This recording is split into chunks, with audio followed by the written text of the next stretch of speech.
Hello friends, welcome back to my YouTube channel. So friends, channel to অন্য এক ভিডিওলৈ স্বাগতম জনাইছো। So friends, আজি ভিডিওটো থৰি আপোনালোকে জানি কৈ ল'ব পাৰিব যে কেনেকৈ এমপ্লয়মেন্ট যিখন এক্সচেঞ্জ কাৰ্ড হয় সেই এমপ্লয়মেন্ট এক্সচেঞ্জ কাৰ্ডখন আপোনালোকে কেনেকৈ বনাই কৈ ল'বলৈ পাৰিব অতি সহজতে সবিশেষ জানি ল'বলৈ পাৰিব ভিডিওটো শেষলৈকে চাব। So বন্ধু-বান্ধৱীসকল এইখিনিতে কওঁ যে যদিহে চেনেলটিতে প্ৰথমবাৰ ভিজিট কৰিছে তেনে প্লিজ এই চেনেলটি সাবস্ক্ৰাইব কৰি ল'ব লগত থকা যেটো বেল আইকন সেইটো ক্লিক কৰি ৰাখিব যেতিয়া মই চাকৰি ৰিলেটেড ভিডিওসমূহ লগতে এনেধৰণৰ ভিডিওসমূহ আপলোড কৰিছো সেই ভিডিওসমূহ যাতে আপোনালোকে পোনপ্ৰথমে পাব পাৰে। আৰু বন্ধু-বান্ধৱীসকল সো এমপ্লয়মেন্ট এক্সচেঞ্জ কাৰ্ডখন বৰ্তমানে অতিকৈ লাগতিয়াল হৈ পৰিছে বন্ধু-বান্ধৱীসকল যদি আপোনালোকে এতিয়া বনোৱা হোৱা না অতি সহজতে বনাই কৈ ল'বলৈ পাৰিব ভিডিওটো শেষলৈকে চাব। সো বন্ধু-বান্ধৱীসকল আপোনালোকে ভিডিওটো ডেসক্ৰিপচনলৈ যাব সো ভিডিওটো ডেসক্ৰিপচনত এটা অফিচিয়েল ৱেবছাইট বুলি লিংক পাব সো সেই অফিচিয়েল ৱেবছাইটত ক্লিক কৰাৰ লগে লগে আপোনালোকৰ সন্মুখত এনেকুৱা এটা ইন্টাৰফেস ওপেন হ'ব। সো ফ্ৰেন্ডছ এনেকুৱা এটা ইন্টাৰফেস ওপেন হোৱাৰ পিছত আপোনালোকে অলপ তলফালে স্ক্ৰল ডাউন কৰিব সো অলপ তলফালে স্ক্ৰল ডাউন কৰাৰ পিছত অলপ তলফালে স্ক্ৰল ডাউন কৰাৰ পিছত আপোনালোকৰ সন্মুখত এনেকুৱা এটা ইন্টাৰফেস ওপেন হ'ব সো বন্ধু-বান্ধৱীসকল আপোনালোকে যেটো সাৰ্চ বক্স দেখিছে সো আপোনালোকে সেই সাৰ্চ বক্সত আপোনালোকে এমপ্লয়মেন্ট এক্সচেঞ্জ বুলি আপোনালোকে সাৰ্চ কৰি দিব সো আপোনালোকে এমপ্লয়মেন্ট এক্সচেঞ্জ বুলি সাৰ্চ কৰাৰ পিছত যেটো আপোনাৰ ৰেজিষ্ট্ৰেচন অফ এমপ্লয়মেন্ট সিকাৰিন এমপ্লয়মেন্ট এক্সচেঞ্জ যেটো আপোনালোকে অপচন পাব সো সেই অপচন আপুনি ক্লিক কৰি দিব সো সেই অপচনত ক্লিক কৰাৰ লগে লগে আপোনালোকৰ সন্মুখত এনেকুৱা এটা ইন্টাৰফেস ওপেন হ'ব সো ইয়াতে দেখিছে যে যেটো এপ্লাই বুলি অপচন আছে আপোনালোকৰ সেই এপ্লাই বটনত আপোনালোকে ক্লিক কৰি দিব সো আপোনালোকে এপ্লাই বটনত ক্লিক কৰাৰ লগে লগে আপোনালোকৰ সন্মুখত এনেকুৱা এটা ইন্টাৰফেস ওপেন হ'ব সো ইয়াতে দেখিছে যে আপোনালোকৰ এপ্লাই উইথ আধাৰ বুলি আছে সো আপোনালোকে এপ্লাই উইথ আধাৰত ক্লিক কৰি দিব সো আপোনালোকে এপ্লাই উইথ আধাৰত ক্লিক কৰাৰ লগে লগে আপোনালোকৰ সন্মুখত এনেকুৱা এটা ইন্টাৰফেস ওপেন হ'ব সো ফ্ৰেন্ডছ যদি আপোনালোকে প্ৰথমবাৰৰ বাবে এমপ্লয়মেন্ট এক্সচেঞ্জ কাৰ্ডখন বনাবলৈ গৈ আছে তেন্তে আপোনালোকে প্ৰথমতে ৰেজিষ্ট্ৰেচন কৰি ল'বলৈ লাগিব সো ফ্ৰেন্ডছ আপোনালোকে ৰেজিষ্ট্ৰেচন কৰিবৰ কাৰণে তলত যেটো দেখিছে নিউ ইউজাৰ বুলি সো তাতে আপোনালোকে সাইন আপ ফৰ মেৰি পেছন যেটো অপচন আছে নিউ ইউজাৰ বুলি তাতে ক্লিক কৰি দিব তাতে ক্লিক কৰি প্ৰথমতে আপোনালোকে ৰেজিষ্ট্ৰেচন কৰি ল'বলৈ লাগিব সো আপোনালোকে নিউ ইউজাৰত ক্লিক কৰাৰ লগে লগে আপোনালোকৰ সন্মুখত এনেকুৱা এটা ইন্টাৰফেস ওপেন হ'ব সো ওপৰত দেখিছে যে মোবাইল নম্বৰ বুলি অপচনটো সো তাতে মোবাইল নম্বৰটো বহুৱাই কৰি জেনেৰেট ওটিপিত ক্লিক কৰি আপোনালোকে সেই ওটিপিটো বহুৱাই কৰি ভেৰিফাই কৰি ল'ব সো তাৰ পিছতে গিভেন নেমত গিভেন নেমটো দিব সো তাৰ পিছতে ইউজাৰ নেমটো দিব সো তাতে ইউজাৰ নেমটো বহুৱাৰ পিছত পাছৱৰ্ডটো দিব সো তাৰ পিছতে আপুনি কনফাৰ্ম পাছৱৰ্ডটো বহুৱাই কৰি জেন্ডাৰটো সিলেক্ট কৰি বহুৱাই কৰি ল'ব সো আপোনালোকে জেন্ডাৰটো সিলেক্ট কৰাৰ পিছত অলপ তলফালে স্ক্ৰল ডাউন কৰিব তলফালে স্ক্ৰল ডাউন কৰাৰ পিছত এনেকুৱা এটা ইন্টাৰফেস ওপেন হ'ব সো তাতে ডেট অফ বাৰ্থটো বহুৱাই কৰি দিব ডেট অফ বাৰ্থটো বহুৱাই কৰি পাৰ্সোনেল মেছেজটো বহুৱাই কৰি দিব সো তাৰ পিছত তলতে ক্যাপচা কোডৰ জায়গাত মই 10-5 বুলি আহিছে সো আপোনালোকে এনে কিছু খলনি আহিব সো যেটো এনসাৰ হয় আপোনালোকে উত্তৰ বক্সত বহুৱাই কৰি যেটো একসেপ্ট বুলি আছে সো তাতে আপোনাৰ টিক চিনটো দিব সো তাতে আপোনালোকে টিক চিনটো দি কৰি সাইন আপ বুলি ক্লিক কৰি দিব সো আপোনালোকে সাইন আপত ক্লিক কৰাৰ পিছত পুনৰ এইটো পেজলৈ আহিব এইটো পেজলৈ অহাৰ পিছত যেটো দেখিছে এপ্লাই উইথ আধাৰ বুলি সো তাতে ক্লিক কৰি দিব আপোনালোকে সো তাতে এপ্লাই উইথ আধাৰত ক্লিক কৰাৰ লগে লগে আপোনালোকৰ সন্মুখত এনেকুৱা এটা ইন্টাৰফেস ওপেন হ'ব সো এটা আপোনালোকে প্ৰাপ্তিৰ নিৰ্দিষ্ট সময়সীমা আৰু মাচুলৰ সংখ্যাখিনি আপোনালোকে চাই কৰি ল'ব পাৰে সো এইখিনি চাই কৰি অলপ তলফালে স্ক্ৰল ডাউন কৰিব সো এইসমূহ চাই কৰি আপোনালোকে অলপ তলফালে স্ক্ৰল ডাউন কৰিব তলফালে স্ক্ৰল ডাউন কৰাৰ পিছত এনেকুৱা এটা ইন্টাৰফেস ওপেন হ'ব সো এটা ওপৰত দেখিছে যে আধাৰ নম্বৰ বুলি সো তাতে আপোনালোকৰ আধাৰ নম্বৰটো বহুৱাই কৰি দিব ষ্টেট আসাম বুলি আহি যাব সো তাৰ পিছতে full name as in Aadhaar card so এটা আপোনালোকৰ আধাৰ কাৰ্ডত যেনেকৈ নামটো আছে তাতে আপুনি বহুৱাই কৰি দিব সো তাৰ পিছতে ভেৰিফাই আধাৰ বুলি ক্লিক কৰি দিব সো আপোনালোকে ভেৰিফাই আধাৰটো ক্লিক কৰাৰ লগে লগে আপোনালোকৰ সন্মুখত এনেকুৱা এটা ইন্টাৰফেস ওপেন হ'ব সো ইয়াতে দেখিছে যে আপোনালোকে এন্টাৰ ইয়ৰ ওটিপি বুলি আছে সো আধাৰ কাৰ্ডত যেটো মোবাইল নম্বৰ আছে সেই মোবাইল নম্বৰটোলৈ আপোনালোকে ওটিপি এটা যাব যদি আপোনালোকৰ সেই আধাৰ কাৰ্ডত থকা মোবাইল নম্বৰটো নাই বা সেই সিমখনে তেন্তে আপোনালোকে এমপ্লয়মেন্ট এক্সচেঞ্জ কাৰ্ডখন বনাবলৈ নোৱাৰিব বন্ধু-বান্ধৱীসকল যদি আপোনালোকৰ সেই মোবাইল নম্বৰটো আছে তেন্তে সেই মোবাইল সো আপোনালোকৰ সেই আধাৰ কাৰ্ডত থকা মোবাইল নম্বৰটোলৈ এটা ওটিপি যাব সেই ওটিপিটো ইয়াতে বহুৱাই কৰি দিব সো তাৰ পিছত আপোনালোকে ভেৰিফাই বুলি ক্লিক কৰি দিব সো আপোনালোকে ভেৰিফাইড ক্লিক কৰাৰ লগে লগে আপোনালোকৰ সন্মুখত এনেকুৱা এটা ইন্টাৰফেস ওপেন হ'ব সো ইয়াতে আপোনালোকৰ name of the applicant so ইয়াতে আপোনালোকৰ আধাৰ কাৰ্ডত যেনেকৈ নেমটো আছে সো ইয়াতে সেম টু সেম আহি যাব সো তাৰ পিছতে মোবাইল নম্বৰটো ইয়াতে আহি কৰি যাব সো তাৰ পিছতে জেন্ডাৰটো সিলেক্ট কৰিব ইমেইল আইডিটো ইয়াতে বহুৱাই কৰি দিব সো তাৰ পিছতে ফাদাৰ নেমটো ইয়াতে বহুৱাই কৰি দিব সো এইসমূহ বহুৱাই কৰি আপোনালোকে অলপ তলফালে স্ক্ৰল ডাউন কৰিব সো আপোনালোকে এইসমূহ বহুৱাই কৰি অলপ তলফালে স্ক্ৰল ডাউন কৰিব সো অলপ তলফালে স্ক্ৰল ডাউন কৰাৰ পিছত এনেকুৱা এটা ইন্টাৰফেস ওপেন হ'ব সো ইয়াতে দেখিছে যে পাৰ্সোনেল ইনফৰমেশন অফ এপ্লিকেন্ট বুলি আছে সো ইয়াতে আপোনালোকৰ ফাদাৰ নেমটো বহুৱাই কৰি দিব মাদাৰ নেমটো বহুৱাই কৰি দিব ডেট অফ বাৰ্থটো বহুৱাই কৰি দিব সো তাৰ পিছতে কাষ্টটো সিলেক্ট কৰি ল'ব সো যদি আপোনালোকে মেৰিড হয় তেন্তে আপোনালোকে হাজবেন্ড বা স্বামী নামটো ইয়াতে বহুৱাই কৰি দিব সো তাৰ পিছতে আছে যে অপচনটো আপোনালোকে ৱেটাৰ এক সাৰ্ভিসমেন যদি হে ইয়েস হয় ইয়েস দিব যদি ন হয় ন দি দিব সো তাৰ পিছতে ৰিলিজিয়ন তথা ধৰ্মটো সিলেক্ট কৰি ল'ব সো তাৰ পিছতে মেৰিটেল ষ্টেটাসটো চেক কৰি ল'ব যদি সো আপোনালোকে মেৰিটেল ষ্টেটাসটো সিলেক্ট কৰাৰ পিছত আপোনালোকে অকুপেশনটো সিলেক্ট কৰি ল'ব সো তাৰ পিছতে ইউনিক আইডেন্টিফিকেশন টাইপটো সিলেক্ট কৰি ল'ব সো আপোনালোকে ইউনিক আইডেন্টিফিকেশন টাইপটো সিলেক্ট কৰাৰ পিছত তলফালে স্ক্ৰল ডাউন কৰাৰ পিছত এনেকুৱা এটা ইন্টাৰফেস ওপেন হ'ব সো এতিয়া আপোনালোকে ইউনিক আইডেন্টিফিকেশন নাম্বাৰটো মেনশন কৰিব সো তাৰ পিছতে আপোনালোকে প্ৰমিনেন্ট আইডেন্টিফিকেশন মাৰ্ক যদি আপোনাৰ ফেসত কোনো ধৰণৰ দাগ আছে মলখম আছে এটা মেনশন কৰি দিব প্ৰমিনেন্ট আইডেন্টিফিকেশন মাৰ্কৰ জেগাত সো তাৰ পিছতে আপোনালোকে ফিজিক্যাল এক্টিভিটিছ ইয়াতে হাইট খমো ওয়েট খমো ইয়েস সাইডতে চেষ্ট তাৰ পিছতে PWD হয় না নহয় এটা ম্যান্ডেটৰি দিয়া হৈছে PWD টো যদি আপোনালোকে আৰ ইউ ডিফাৰেন্টলি এপ্লাই হয় তেন্তে আপোনালোকে এটা সিলেক্ট কৰি দিব সো তাৰ পিছতে আপোনালোকে 7 নেক্সটত ক্লিক কৰি দিব সো আপোনালোকে 7 নেক্সটত ক্লিক কৰাৰ পিছত এনেকুৱা এটা ইন্টাৰফেস ওপেন হ'ব ইয়াতে এড্ৰেছ সেকশন বুলি আহিছে সো এটা পাৰ্মানেন্ট এড্ৰেছ কম আপোনালোকে ফিল আপ কৰিবলৈ লাগিব বনমানিকল ইয়াতে যি সময় ষ্টাৰ মাৰ্ক দিয়া হৈছে ৰেড কালাৰ এই সময় ম্যান্ডেটৰি দিয়া হৈছে আপোনালোকে ফিল আপ কৰিবলৈ লাগিব যি সময় ষ্টাৰ মাৰ্ক নাই সেই সময় আপুনি ফিল আপ নকৰিলেও হ'ব সো বনমানিকল প্ৰথমতে আছে যে name of the house apartment so এটা নেমটো মেনশন কৰি দিব সো তাৰ পিছতে আপুনি হাউস নাম্বাৰ বা এপাৰ্টমেন্ট নাম্বাৰটো মেনশন কৰি দিব সো তাৰ পিছতে আপোনালোকে ব্লক নাম্বাৰ বা বিল্ডিং নাম্বাৰটো এটা মেনশন কৰি দিব সো তাৰ পিছতে এড্ৰেছৰ জায়গাত লোকেলিটি ষ্টেটটো মেনশন কৰি দিব সো তাৰ পিছতে ভিলেজ টাউন ৱাৰ্ড সিটি একমো মেনশন কৰি দিব সো তাৰ পিছতে পোষ্ট অফিসটো মেনশন কৰি দিব সো তাৰ পিছতে অলপ তলফালে স্ক্ৰল ডাউন কৰিব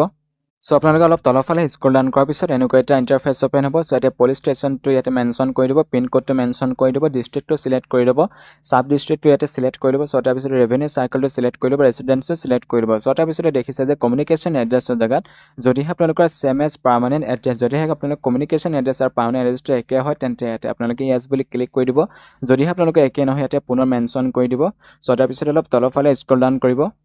সো অলপ তলফালে স্ক্ৰল ডাউন কৰাৰ পিছত এনেকুৱা এটা ইন্টাৰফেস ওপেন হ'ব বনমানিকল যদি আপোনালোকে same as permanent address communication এড্ৰেছটো যদি আপোনালোকে একে হয় তেন্তে ইয়েস দি দিব যদি আপোনালোকে কিছু পৃথক হয় তেন্তে ইয়াতে মেনশন কৰি দিব ভিলেজ টাউন বা ৱাৰ্ড সিটি পুলিশ ষ্টেচন তাৰ পিছতে আপোনালোকৰ post office pin code so তাৰ পিছতে আপোনালোকে ডিস্ট্ৰিক্টটো সিলেক্ট কৰি ল'ব সো তাৰ পিছতে 7 নেক্সটত ক্লিক কৰি দিব সো আপোনালোকে 7 নেক্সটত ক্লিক কৰাৰ পিছত এনেকুৱা এটা ইন্টাৰফেস ওপেন হ'ব সো ইয়াতে আপোনালোকে এডুকেশ্যন এণ্ড স্কিল ডিটেইলছ সমূহ ইয়াতে আপোনালোকে ভৰাবলৈ লাগিব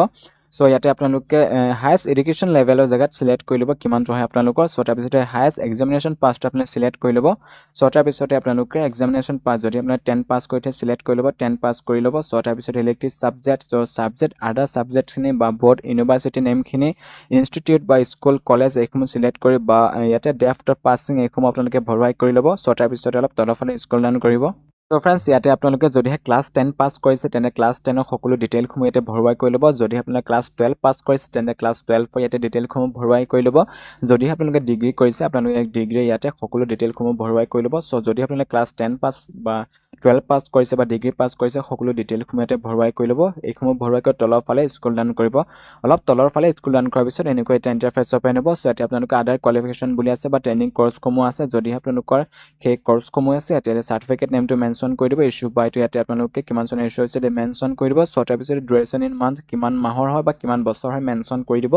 সো তাৰ পিছতে ডেট অফ পাছিংটো ইয়াতে মেনশন কৰি দিব সো তাৰ পিছতে স্কিল কোৱালিফিকেশন যদি আপোনালোকে স্কিল কোৱালিফিকেশন সমূহ আছে ইয়াতে মেনশন কৰি দিব সো এইসমূহ মেনশন কৰি আপোনালোকে এডুকেশ্যন কোৱালিফিকেশন সকলো ডিটেইল সমূহ ইয়াতে আপোনালোকৰ কিমান সমূহ অৰ্হতা আছে সকলো ইয়াতে ভৰুৱাই কৰি সো তাৰ পিছতে অলপ তলৰ ফালে স্ক্ৰল ডাউন কৰিব সো অলপ তলৰ ফালে স্ক্ৰল ডাউন কৰাৰ পিছত আপোনালোকৰ সন্মুখত এনেকুৱা এটা ইন্টাৰফেস ওপেন হ'ব সো ইয়াতে আপোনালোকৰ ইয়াতে ল্যাঙ্গুৱেজ নন বুলি আছে সো আপোনালোকে কি ভাষা জানে ইয়াতে মেনশন কৰি দিব যদি আসামিজ জানে সো তো ৰিড ৰাইট আৰু স্পেক যদি আপোনালোকে লিখিবও পাৰে ক'বও পাৰে পঢ়িবও পাৰে সো তিনটাতে আপোনালোকে টিক চিন দিব সো ইয়াতে মই আসামিজ বুলি দিছো হিন্দী ইয়াতে ৰিড বুলি দিছো আৰু ইয়াতে ৰাইট বুলি দিয়া নাই স্পেক বুলি দিছো সিলেক্ট কৰি দিছো যদি আপোনালোকে ক'বলৈও পাৰে লিখিবলৈও পাৰে সো আপোনালোকে যদি পঢ়িবও পাৰে তিনটাতে আপোনালোকে টিক চিন দিব সো তাৰ পিছত আপোনালোকে 7 নেক্সটত ক্লিক কৰি দিব সো আপোনালোকে 7 নেক্সটত ক্লিক কৰাৰ লগে লগে আপোনালোকৰ সন্মুখত নতুন এটা ইন্টাৰফেস ওপেন হ'ব সো আপোনালোকে 7 নেক্সটত ক্লিক কৰাৰ লগে লগে আপোনালোকৰ সন্মুখত এনেকুৱা এটা ইন্টাৰফেস ওপেন হ'ব সো এটা দেখিছে যে আপোনালোকে ওয়াৰ্ক এক্সপেৰিয়েন্স ডিটেইলছ বুলি আছে সো এটা যদি আপোনালোকৰ ওয়াৰ্ক এক্সপেৰিয়েন্স কমো আছে এটা আপোনালোকে মেনশন কৰি দিব সো তাৰ পিছতে আপোনালোকৰ কাৰেন্ট এমপ্লয়মেন্ট ষ্টেটাস বুলি আছে সো এটা মই আনএমপ্লয়েড বুলি দিছো সো তাৰ পিছতে টোটাল ওয়াৰ্ক এক্সপেৰিয়েন্স ইয়াতে ইয়াৰ সমূহ ইয়াতে মেনশন কৰি দিব মন্থ সমূহ ইয়াতে মেনশন কৰি সো তাৰ পিছতে আপোনালোকে এই সমূহ ইয়াতে ভৰুৱাই কৰি সো তাৰ পিছতে 7 নেক্সটত আপোনালোকে ক্লিক কৰি দিব সো আপোনালোকে 7 নেক্সটত ক্লিক কৰাৰ লগে লগে আপোনালোকৰ সন্মুখত এনেকুৱা এটা ইন্টাৰফেস ওপেন হ'ব সো এটা এমপ্লয়মেন্ট এক্সচেঞ্জ অফিস বুলি আহিছে আপোনালোকৰ এমপ্লয়মেন্ট এক্সচেঞ্জ অফিসটো কৰ হয় এটা সিলেক্ট কৰি ল'ব সো তাৰ পিছতে আপোনালোকে 7 নেক্সটত ক্লিক কৰি দিব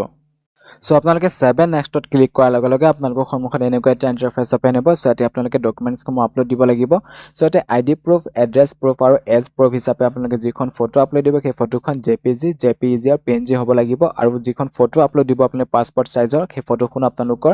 জেপিজি জেপিইজি আৰু পিএনজি হ'ব লাগিব কিন্তু ফটোখনৰ সাইজ 200 কেবি দিয়া হৈছে আৰু ইয়াতে যদি আপোনালোকে যিসমূহ ইয়াতে পিডিএফ আকাৰৰ যিসমূহ ডকুমেন্টছ ইয়াতে আপলোড দিব সেই পিডিএফ ফাইলৰ সাইজ আপোনালোকৰ 1 MB বিচৰা হৈছে সো ইয়াতে প্ৰথমতে আছে যে আপোনালোকৰ প্ৰুফ অফ ৰেসিডেন্স ইয়াতে সিলেক্ট কৰি ল'ব সিলেক্ট কৰাৰ পিছত আপোনালোকে ব্ৰাউজ কৰি ল'ব যেটো আপোনালোকে আপলোড দিবলৈ বিচাৰে সো ইয়াতে আপলোড দি দিব সো তাৰ পিছতে আপোনালোকৰ এজ প্ৰুফ হিচাপে যেটো দিব বিচাৰে সিলেক্ট কৰি ল'ব সিলেক্ট কৰাৰ পিছত আপোনালোকে ব্ৰাউজ কৰি পেলাই ইয়াতে সেই ডকুমেন্টছটো আপোনালোকে আপলোড দি ল'ব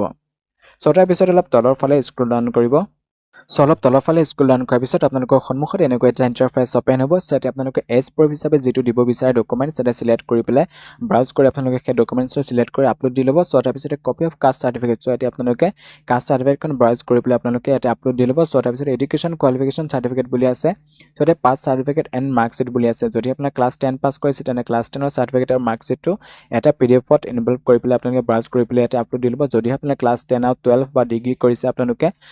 সেই ক্লাছ 10 12 আৰু ডিগ্ৰী সকলো সাৰ্টিফিকেট আৰু মাৰ্কশ্বিটটো এটা সিৰিয়েল ভাবে আপোনালোকে সেই পিডিএফ ফাইলটো বনোৱাই কৰি ইয়াতে আপোনালোকে ব্ৰাউজ কৰি পেলাই সেই পিডিএফ ফাইলটো ইয়াতে আপলোড দি কৰি ল'ব এনেকুৱা আপোনালোকে ডকুমেন্টছসমূহ ইয়াতে আপলোড দি কৰি ল'ব সো তাৰ পিছতে অলপ তলৰ ফালে স্ক্ৰল ডাউন কৰিব সো অলপ তলৰ ফালে স্ক্ৰল ডাউন কৰাৰ পিছত আপোনালোকৰ সন্মুখত এনেকুৱা এটা ইন্টাৰফেস ওপেন হ'ব ইয়াতে যিসমূহ ষ্টাৰ মাৰ্ক দিয়া আছে ৰেড কালাৰ সেইসমূহ মেন্ডেটৰী হয় বনমানিকল আপোনালোকে আপলোড দিবলৈ লাগিব সো এটা আধাৰ কাৰ্ডৰ অপচনটো আছে আপোনালোকে আধাৰ কাৰ্ডটো সিলেক্ট কৰি পেলাই ব্ৰাউজ কৰি পেলাই আপোনালোকে আধাৰ কাৰ্ডখন আপলোড দি কৰি ল'ব সো তাৰ পিছতে পাছপোৰ্ট সাইজৰ ফটো আৰু সিগনেচাৰটো আপুনি ব্ৰাউজ কৰি পেলাই আপলোড দি কৰি ল'ব সো তাৰ পিছতে ডিক্লাৰেশ্যনটো আপোনালোকে টিক মাৰ্কটো দি কৰি সো এটা প্ৰিভিউ কৰি ল'ব সো আপোনালোকে প্ৰিভিউ কৰি পেলাই আপোনালোকে ৰিচেক এবাৰ কৰি ল'ব কৰবাত কিবা ভুল আছে নেকি সো এইসমূহ ভালকৈ কেয়াৰফুলি আপোনালোকে ভালকৈ চাই কৰি সো তাৰ পিছতে আপোনালোকে সো আপোনালোকে প্ৰিভিউত ক্লিক কৰাৰ লগে লগে এনেকুৱা এটা ইন্টাৰফেস ওপেন হ'ব সো ইয়াতে এপ্লিকেণ্টৰ ফটোসমূহ আহি যাব সকলো ডিটেইলছসমূহ ইয়াতে আহি কৰি যাব এইসমূহ এবাৰ ভালকৈ ৰিচেক কৰি ল'ব এইসমূহ চাই কৰি অলপ তলৰ ফালে স্ক্ৰল ডাউন কৰিব অলপ তলৰ ফালে স্ক্ৰল ডাউন কৰাৰ পিছত এনেকুৱা এটা ইন্টাৰফেস ওপেন হ'ব সো ইয়াতে আপোনালোকে মেক পেমেণ্টত ক্লিক কৰি দিব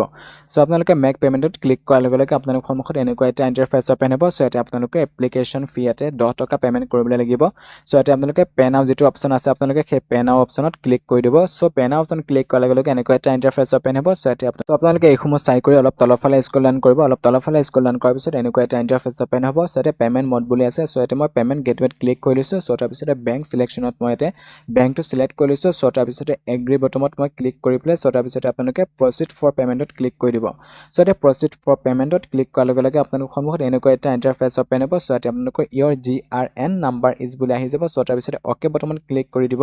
সো ইয়াতে এইটো আপোনালোকে নোট ডাউন কৰি ল'ব সো তাৰ পিছতে ওকে বটমত ক্লিক কৰাৰ পিছত এনেকুৱা এটা ইন্টাৰফেস ওপেন হ'ব ইয়াতে ডিটেইলসমূহ আহি কৰি যাব এনেকুৱা এটা ইন্টাৰফেস ওপেন হোৱাৰ পিছত অলপ তলৰ ফালে স্ক্ৰল ডাউন কৰিব অলপ তলৰ ফালে স্ক্ৰল ডাউন কৰাৰ পিছত এটা নতুন ইন্টাৰফেস ওপেন হ'ব সো অলপ তলৰ ফালে স্ক্ৰল ডাউন কৰাৰ পিছত এনেকুৱা এটা ইন্টাৰফেস ওপেন হ'ব ইয়াতে টাৰ্মছ এণ্ড কণ্ডিশ্যনত ক্লিক টিক চিনটো দি কৰি ল'ব সো তাৰ পিছত ইউপিআই আইডিটো বহাই কৰি ভেৰিফাই কোডটো ইয়াতে বহাই কৰি আপোনালোকে কেপচা কোডটো বহাই কৰি ক্লিক কৰি দিব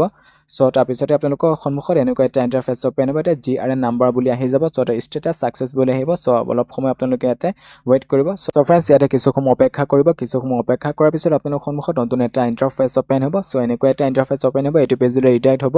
সো ইয়াতে আপোনালোকে ৰেজিষ্ট্ৰেচন কৰাৰ সময় যেটো ইউজাৰ নেম দিছিল আৰু পাছৱৰ্ড দিছিল এইসমূহ ইয়াতে বহুৱাই কৰি ল'ব ইউজাৰ নেমটো আৰু পাছৱৰ্ডটো বহুৱাই কৰি ইয়াতে আপোনালোকৰ টিক চিনটো দি কৰি ল'ব সো তাৰ পিছতে সাইন ইনত ক্লিক কৰিব সো বন্ধুসকল সাইন ইনত ক্লিক কৰাৰ লগে লগে আপোনালোকৰ সন্মুখত নতুন এটা ইন্টাৰফেস ওপেন হ'ব সো তাতে গৈ আপোনালোকে নিজৰ যিখন এমপ্লয়মেন্ট এক্সচেঞ্জ কাৰ্ড হয় সেই এমপ্লয়মেন্ট এক্সচেঞ্জ কাৰ্ডখন আপোনালোকে ডাউনলোড দি কৰি ল'বলৈ পাৰিব সো ফ্ৰেণ্ডছ আজি ভিডিওটো ইমানতে আছিল যদি ভিডিওটো চাই ভাল লাগিল তেনে প্লিজ লাইক এটা কৰি দিব ভিডিওটো যিমান পাৰে শ্বেয়াৰ কৰি দিব আৰু যদিহে চেনেলটোলৈ প্ৰথমবাৰ ভিজিট কৰিছে তেনে প্লিজ এই চেনেলটো সাবস্ক্ৰাইব কৰি ল'ব লগত থকা যে বেল আইকন হেতু ক্লিক কৰি ৰাখিব যেতিয়া মই চাকৰি ৰিলেটেড ভিডিওসমূহৰ লগত এনে ধৰণৰ ভিডিওসমূহ আপলোড দিওঁ সো সেই ভিডিওসমূহ যাতে আপোনালোকে পোনপ্ৰথমে পাব পাৰে